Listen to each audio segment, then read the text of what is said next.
Muy bien, estimados estudiantes del Colegio Santa Rosa de Lima, todo en Cristo.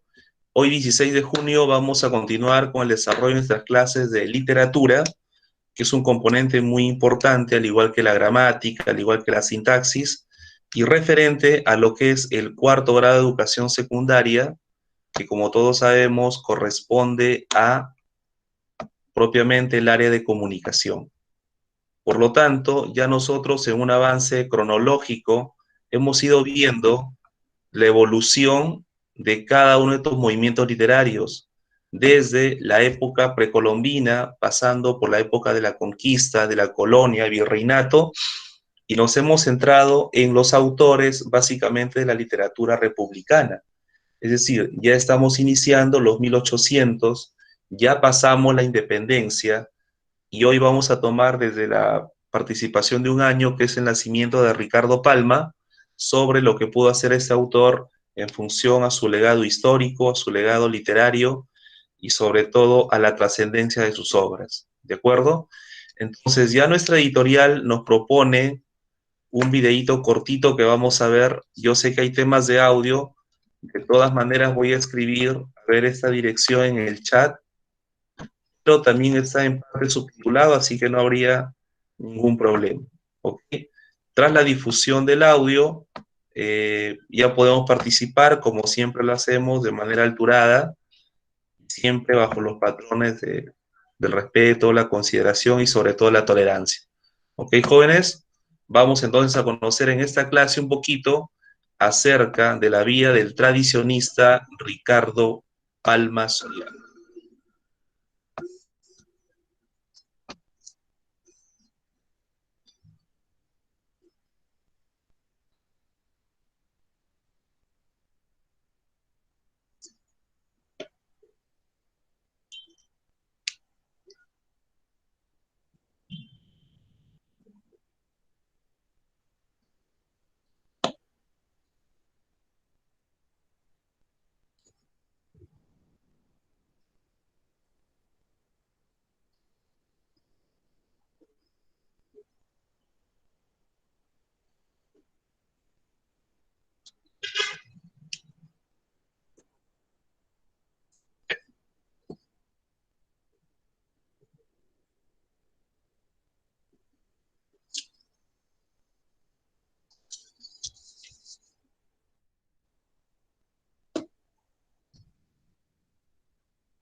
Muy bien, jóvenes, eso ha sido como homenaje, no se olviden de los 100 años, o sea, del centenario de su muerte, ¿de acuerdo, jóvenes? Y además, propiciado por una universidad peruana que lleva su nombre, ustedes habrán escuchado, ¿no?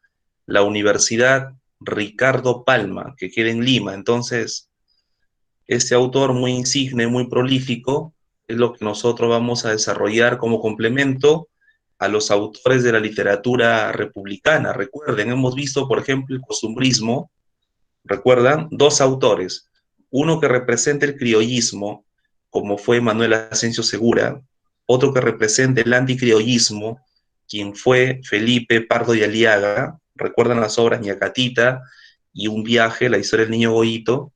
Luego nosotros hemos visto a nivel latinoamericano el romanticismo propiamente dicho con la obra María de Jorge Isaacs, colombiano, como también esta influyó en el romanticismo peruano tras el análisis de Carlos Augusto Salaverry y su obra Cartas a un ángel, con ese poema Acuérdate de mí.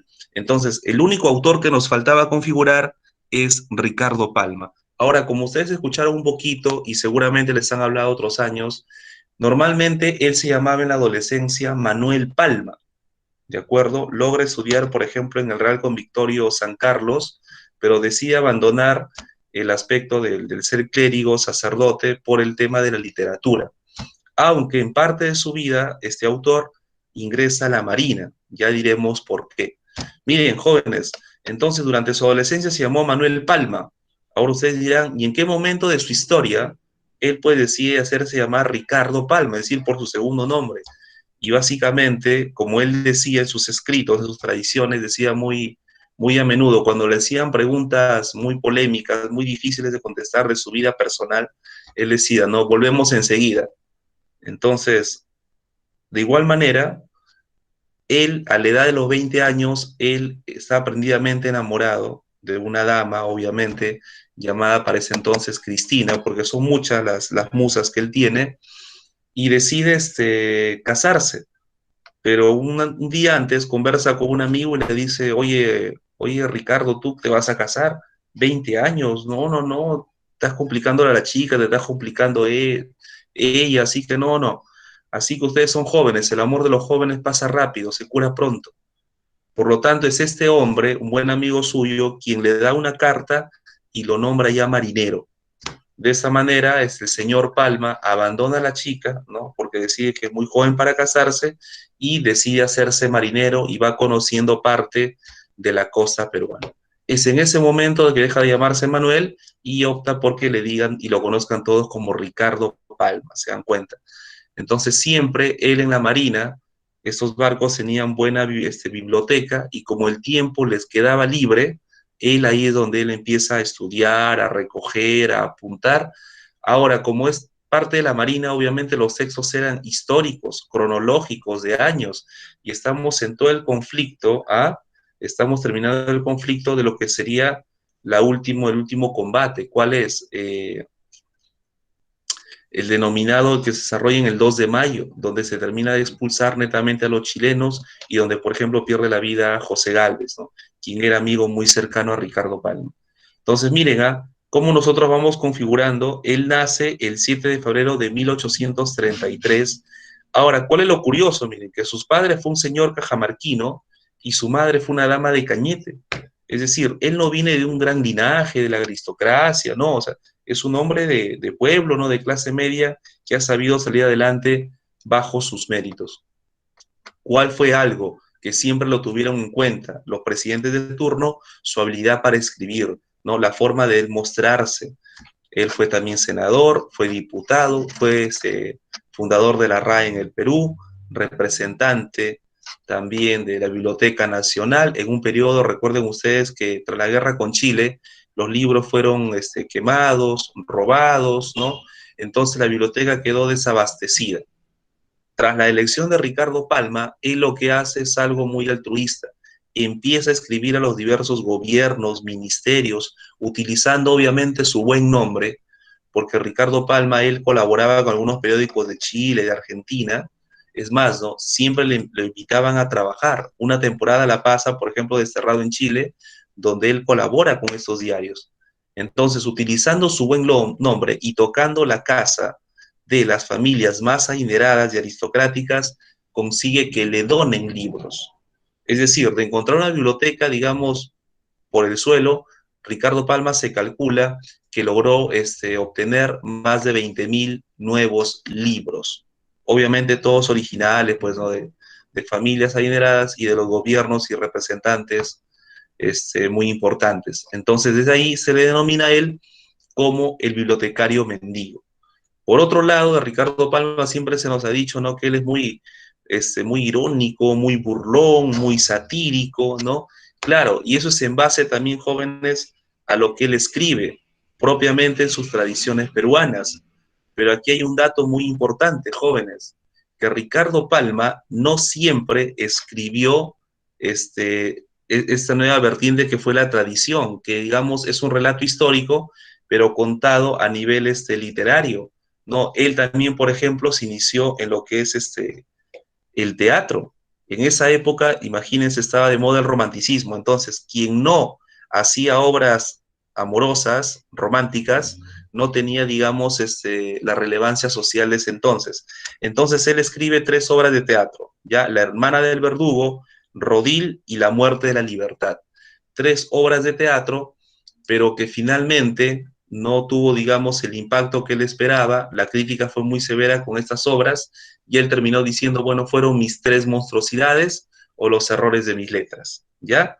Bueno, entonces aquí, jóvenes, ya estamos avanzando un poquito en cada una de las características. Otro aspecto importante, Ricardo Palma, es decir lo siguiente, miren, se calcula que él escribió alrededor de 453 tradiciones. 453 tradiciones, divididas en 8 tomos, claro está, pero luego ya se ha elaborado un compendio desde el año 1872. Cuando hablamos que Ricardo Palma, jóvenes, imagínense, fue miembro de la RAE, es porque él viajó hasta España y pudo defender algunas palabras que ya se usaban en nuestro ámbito, pero que los españoles también los desconocían, ¿no? Comentábamos también que él incursiona y toma palabras nuevas y las introduce en un uso de vocabulario. ¿Cómo se llaman estas palabras? Se llaman neologismos, que también es el título de una de sus obras, ¿no? Neologismos y americanismos. Bueno, muy bien, jóvenes. Voy a empezar por las preguntas, ¿de acuerdo? Yo sé que ustedes pueden participar y de manera voluntaria vamos a ver la solución de las mismas, ¿ok? A ver, pregunta número 1. ¿Qué características de las sociedades entonces reconoces a partir del escuchado? Habíamos hablado de un Ricardo Palma que nace en 1833, un Ricardo Palma que se hace marinero, luego viene el tema de la guerra con Chile, ¿no? Él lucha, obviamente, participa. A ver, ¿quién me puede responder? ¿Cómo se imaginan a las sociedades entonces? Y de paso también la pregunta número 2, ¿no? ¿Cómo te imaginas la coyuntura política de ese país, ¿no? ¿Cómo vivían los jóvenes y él de manera propia, cómo lo padeció? A ver, ¿algún voluntario? ¿Participaciones, jóvenes?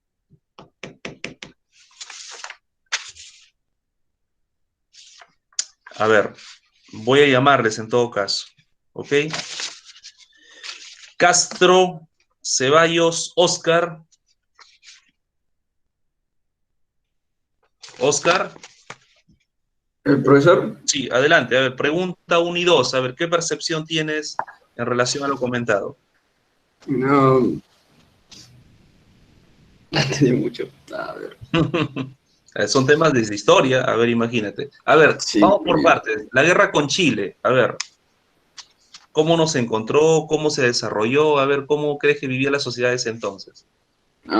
vivíamos una pobreza extrema, el país Ya, bien. económicamente estaba mal. Él se fugó, se Ya. escondió, quemaron la biblioteca. Así que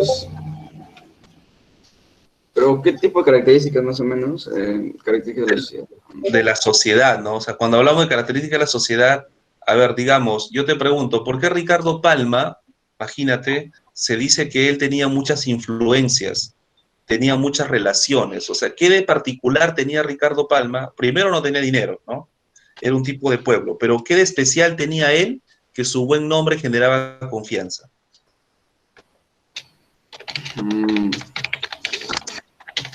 Hay que buscar. Vas a googlear ahí. No, ¿No no, sería la manera de Ya. expresarse de él, no tengo idea todavía. enamorado a la gente y eso? A ver, muy bien, muy bien. A ver, hay una participación de una compañera, sí, adelante. Usted dijo de Ya. cómo Ricardo Palma a la gente, como su buen nombre, con decir el Muy nombre bien. dejaba una buena impresión. ¿No sería por la manera en cómo él se Ya. expresaba, que con hablar nada más endulzaba a la gente? Ah, muy bien, muy bien. Miren, jóvenes, entonces, qué importante, miren, a ver, si ustedes un poquito por historia han leído, siempre se le dio el poder a los militares, ¿no? O sea, los militares hicieron las gestas, desarrollaron las luchas de independencia, ¿no? Claro, ese fue un primer momento, pero si te das cuenta, el solo hecho de ser militar no alcanzaba. ¿Por qué? Porque ya habíamos pasado a la otra etapa, a la etapa del intelectualismo. Entonces, Ricardo Palma, siendo marinero y viajando por las costas del Perú, y mira, estamos respondiendo algo a la pregunta 3. ¿Qué encontró? Él encontró que había buenos libros en su biblioteca de los barcos. Entonces, ahí él empieza a leer, se dan cuenta, y él empieza a hacer lo que hacen los navegantes. No sé si han escuchado este concepto. ¿Saben lo que es una bitácora? ¿Han escuchado esa palabra, bitácora? Bueno, si no la saben, hoy la van a conocer. Bitácora significa cuaderno y libro de los navegantes. Entonces, una bitácora, por ejemplo, tú lees un libro y apuntas. ¿Qué ocurre? Si es que el barco va a naufragar, ¿qué es lo que hace? Esta bitácora es lo último que salve el capitán del barco. Normalmente las bitácoras, ¿dónde estaban? Al pie del timón, ¿no? Eso como donde manejaban, ¿no? Es más, ¿no? A Ricardo Palma le pasa un incidente muy curioso, miren, que él viajaba junto con sus compañeros, obviamente, en una flota, y naufragan.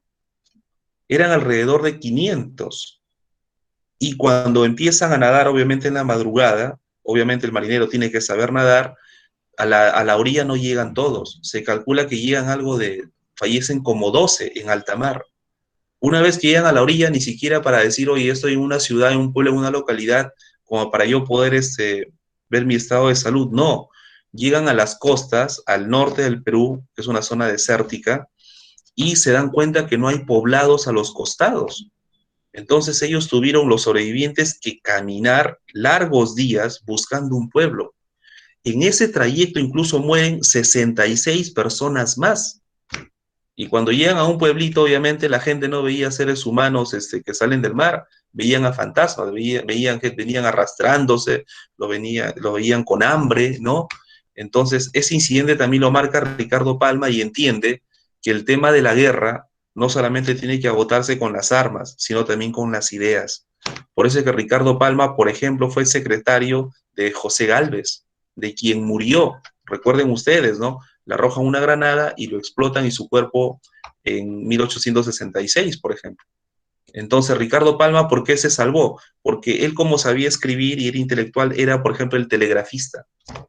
Y luego, en ese tiempo, ustedes saben el tema de que tú apoyabas a un candidato y luego, ¿qué hacía? Ganaba el otro y los deportaban, ¿no? Por eso es que a Ricardo Palma también lo deportaron. Él ha vivido, por ejemplo, en Estados Unidos, ha conocido parte de Europa, por eso es de que él ha conocido de cerca también lo que es el romanticismo. ¿Ya? Bueno, jóvenes, voy a compartirles una de sus tradiciones más famosas, ¿ya? A ver, las tradiciones son muchas, pues, a ver, ustedes recordarán, a ver, tradiciones peruanas famosas, a ver, la chirana del Inca, los incas ajedrecistas, ¿no? Al rincón quita calzón, historia de un cañoncito, la última frase del Libertador, bueno, Tanques y raspadura. muy bien, la historia del campamento, excelente, por eso decíamos nosotros, son 453 tradiciones publicadas en 8 tomos. Pero a ver, vamos comentando algunas que son las más conocidas. Recuerden que Ricardo Palma es el creador de esta nueva especie literaria, que se llama tradición. ¿Cómo es la tradición? Parte de un acontecimiento histórico. Ahora dirán, profesor, ¿y él cómo lo tuvo? Porque era bibliotecario, pues, ¿no? Y abría los libros y empezaba a anotar los datos curiosos. pero él no te lo cuenta como historia, sino te lo cuenta como si fuese un relato muy entrañable, muy de la época. Por eso es que incluso las tradiciones se van clasificando, ¿no? Hay tradiciones de la época incaica, tradiciones de la época virreinato, y aunque hay 8 tradiciones que no se entiende el tiempo, ¿no? Pero Ricardo Palma lo hizo así. Bueno, a ver, me prestan atención rapidito. A ver, por si acaso lo que va a comentar el profesor está en la obra, yo no lo he inventado. Muy bien.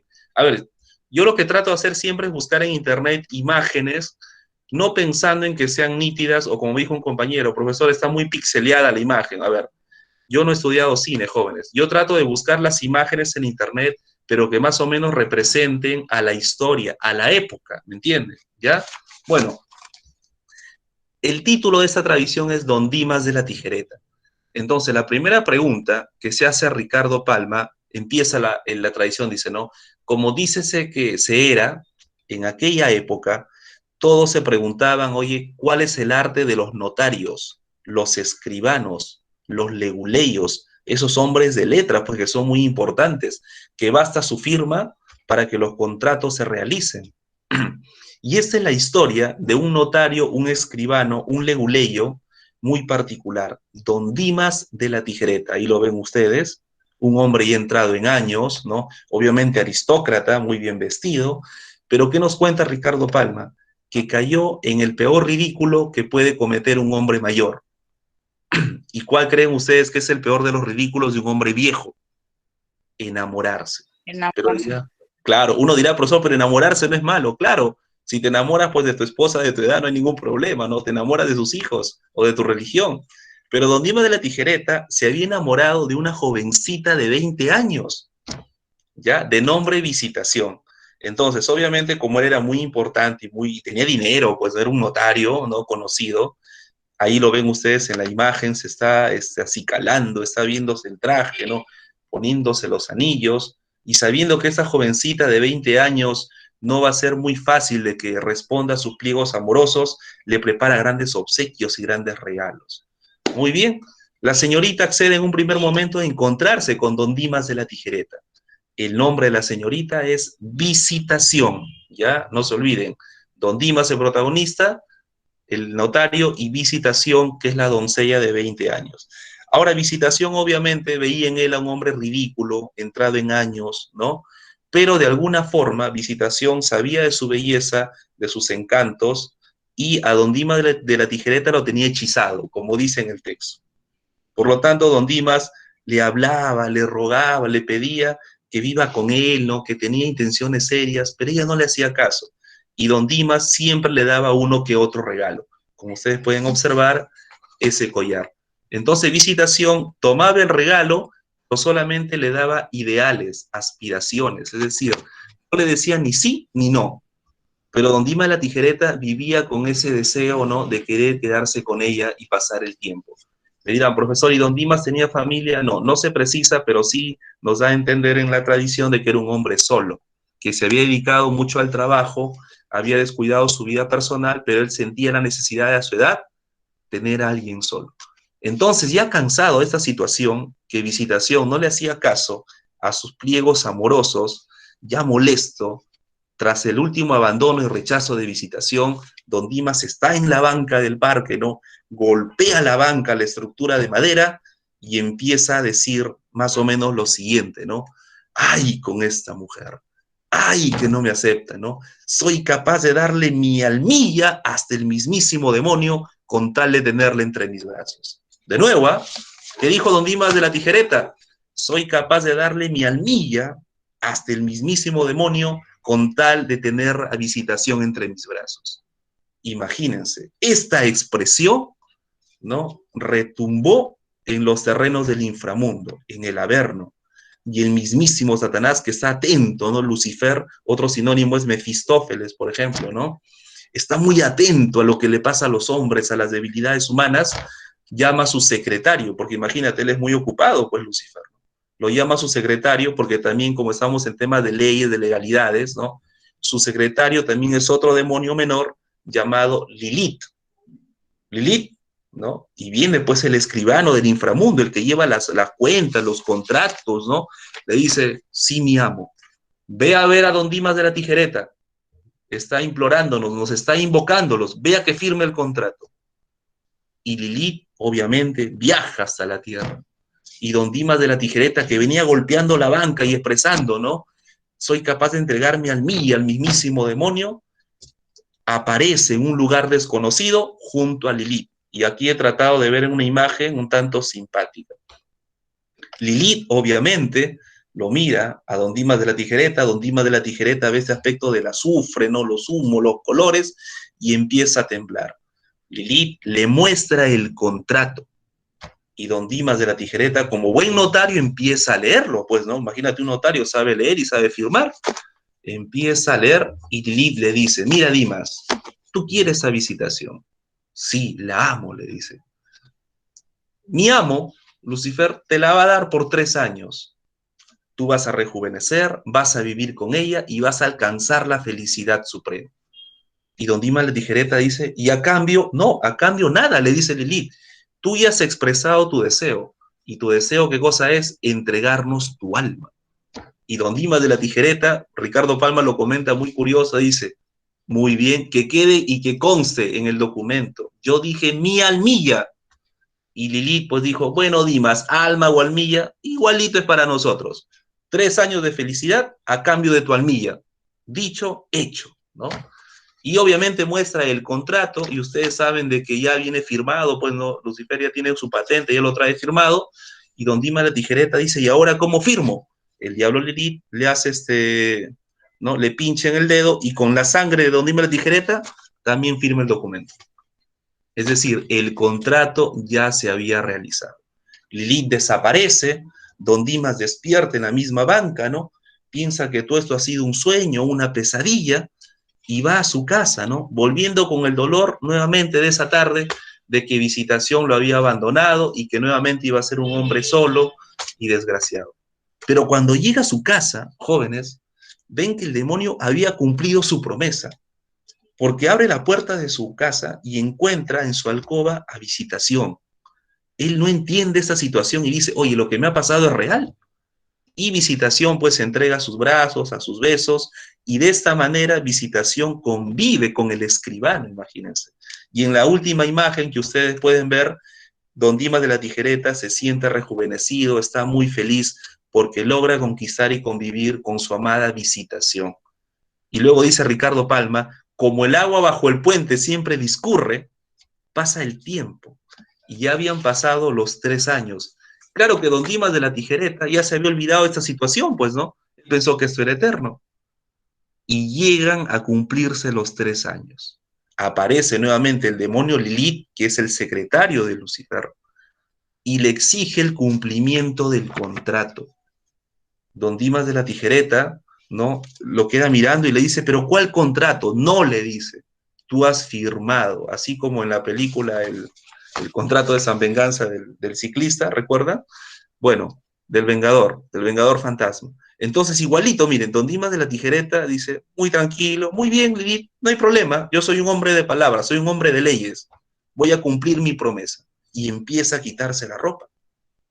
Y Lilith, ¿no? Se sorprende y le dice, mire, don Dimas, no es necesario que usted haga tanto show. Así que, ¿sabe qué? Me entrega su almilla y nos vamos. No, no, no, yo estoy cumpliendo mi promesa, dice don Dimas de la Tijereta. Y Lilith le incomoda esta situación, y don Dimas no cede. Entonces, como no hay un punto de encuentro, Lilith toma de los brazos a don Dimas de la Tijereta y dice, ¿sabes qué? Nos vamos directamente al mismo inframundo. Y de manera así, un tanto de ficción, llegan Lilith transportando a don Dimas de la Tijereta, y en el último cuadro, como ustedes pueden ver, se entrevistan junto al mismísimo amo del inframundo. Esta es una adaptación literaria, obviamente, ¿no? Entonces, curiosamente, Mefistófeles, ¿no? Lucifer, es alguien que no le gusta las arbitrariedades, dice Ricardo Palma. Es un hombre pegado a la norma. Él lo que está escrito en el contrato lo cumple. Así que vamos a ver en los últimos cuadros, se empieza a dar todo este debate, y hasta se van a un juicio. Entonces, don Dimas de la Tijereta pide el único argumento en su defensa, jóvenes, que traigan el diccionario de la Real Academia Española. Pero Lilith le dice a Lucifer, dice, amo, aquí don Dimas está haciendo un argumento un tanto tonto. Él ha firmado para entregarnos su alma. Ahora dice alma o almilla. Finalmente es un diminutivo del dice Lilith, pero tiene que entregarnos su alma. Ya vivió 3 años con visitación y ahora no quiere formar parte aquí del inframundo. Entonces Lucifer, conocedor del reglamento, le dice, ¿sabes qué? No, de esta manera no se soluciona acá. Yo soy alguien justo y si tiene que pagar sus penas, tendrá que hacerlo. Y pide el diccionario de la RAE, miren jóvenes. Y ahí empieza a leer, ¿no? Bueno, y almilla, para ese entonces, un peruanismo, se consideraba no al diminutivo de alma, no, sino que almilla, ¿qué cosa era? ¿Qué dice en el diccionario panhispánico, porque todavía no aparece en la RAE? ¿Saben qué dice? Ropa interior. Por eso es que Don Dimas de la Tijereta empieza a desnudarse, algo así como un BBD o como una cota. Entonces, Lucifer, al leer en el diccionario panhispánico, ¿no? Almilla, dícese de la ropa interior que usan los nobles y aristócratas. No tuvo más reparo que darle la razón a Don Dimas de la Tijereta. Por eso es que en el penúltimo cuadro ustedes se dan cuenta que él está muy feliz y el castigo obviamente lo recibe su escribano Lilith. Se dan cuenta. Desde ese entonces nos dice Ricardo Palma que los escribanos, notarios y abogados no deben ir al inframundo. ¿De acuerdo? Porque no son bien recibidos, se dan cuenta. Pero ¿cómo termina la historia? Termina la historia de que Don Dimas tenía que tener, pues, de alguna forma su merecido, algún castigo ejemplar, ¿no? Entonces, luego de regresar a la tierra, obviamente Don Dimas vuelve a despertarse, ¿no? Va camino a su casa, ¿no? Abre la puerta, esperando encontrar a su amada visitación y ya pues no encuentra a nadie, ¿no? Se encuentra obviamente solo lee la carta de despedida donde visitación ha ido a convivir y pasar sus días en un convento de claustro. Don Dimas de la Tijereta vuelve a su vida triste, anodina, solitaria, y termina Ricardo Palma diciéndonos que este también sería un castigo para los hombres de leyes, ¿no? Que desde ese momento no pueden usar ropa interior, porque ya se lo entregaron al mismísimo Lucifer, que expulsando Don Dimas de la Tijereta se quedó con las manos, con la almilla, ¿no? Con la ropa interior. Entonces, de ahí también dice Ricardo Palma que estos hombres de leyes, al no tener alma, porque ya dieron su ropa interior, al estar desprotegidos, cualquier enfermedad de neumonía o broncopulmonar, al toque se los lleva, al toque mueren, pero también no tienen la opción ni siquiera de tocar las puertas del inframundo. Muy bien, jóvenes, esta ha sido una tradición de Ricardo Palma. A ver, otra, rapidito, estamos en el tiempo aún, que me gustó mucho, porque ustedes si leen tendrían que buscar algunas, ¿no? Hay una que se llama La última frase del Libertador. ¿Cuál es esta? Ustedes saben. ¿A quién le decían el Libertador? ¿Recuerdan? ¿A quién le decían el Libertador? Nació en Caracas. ¿Quién fue? Simón Bolívar. Simón Bolívar. ¿No? Ah, excelente, muy bien. Entonces, Simón Bolívar, él muere a la edad de los 47 años, imagínate, joven, ¿de acuerdo? Ahora, Bolívar, ¿cuál es su contexto, no? Él era presidente de la Gran Colombia, ¿me entiendes? Pero como ya habían querido atentar en esta noche de septiembre, como les comenté en un momento, contra su vida y ya los otros países, porque Bolívar tenía la idea de formar una sola confederación, es decir, Venezuela, Ecuador, con la Gran Colombia, una sola confederación. Lo de Perú, obviamente, se deshizo por intereses acá personales. Por lo tanto, a su regreso a la Gran Colombia, como presidente de Colombia, la gente no le hace caso, empiezan a discutir sobre su presencia, intentan asesinarlo y él decide renunciar. Ahora, el pueblo obviamente ahora lo detesta, Bolívar sale muy enfermo. Miren, se calcula que Bolívar no solo murió a los 47 años, sino se calcula que murió pesando 37 kilos. Imagínense lo delgado que estaba y enfermo, ¿no? Con esto de la tisis, la TBC. Por lo tanto, Bolívar renuncia, pero no tenía dinero, porque su fortuna que había utilizado para la campaña militar, su fortuna de su familia, que hoy en día les dije, si hacemos un estándar a cuánto equivaldría su fortuna, él era hacendado, tenía un mayorazgo, se calcula que debió ser de 8 millones de dólares a la actualidad. Miren, el dinero que él tenía. Bueno, el hecho es que Bolívar renuncia, no le dan su sueldo, hace una colecta y con el poco dinero que él tiene, Bolívar sale. Ahora, ¿cuál es su deseo de Bolívar? Venir a Europa a morir. Pero estando en el puerto, le dicen que ningún barco lo quiere llevar. Solo un inglés dice, ya yo lo puedo llevar porque admiro a Bolívar, pero regreso en un mes. Entonces Bolívar ya cae muy enfermo y entonces hacen el desvío. Como está muy enfermo, lo trasladan, digamos, a una hacienda de un español. Miren qué curioso, Bolívar expulsó a los españoles, pero hubo un español muy generoso y lo trasladan a la hacienda de San Pedro, donde finalmente pues Bolívar ya está a punto de morir y antes de morir, aquí nos cuenta Ricardo Palma la tradición, llaman al médico de cabecera, ¿no? Entonces Bolívar hace el testamento, obviamente, ¿no? Hace su última proclama, ¿no? Su último mensaje y llama al médico y dice, ¿no? Dice, doctor, ¿sabe usted quiénes fueron los tres más grandes majaderos en el mundo? Y el doctor no entiende y le dice, señor Bolívar, mi general, descanse, ¿no? No es el momento. ¿Y por qué usted cree haber que han sido majaderos? Le dice Bolívar. Y el doctor le dice, bueno, porque habrán sido tercos en alguna acción. Sí, le dice Simón Bolívar al doctor, porque yo siento que he edificado en la arena y arado en el mar. Por lo tanto, doctor, antes de morirme, quiero decirles quiénes fueron los tres más grandes majaderos del mundo. Y el doctor dice, voy a apuntarlo, o sea, un tanto por darle ánimos a Bolívar, ¿no? Que está agonizante.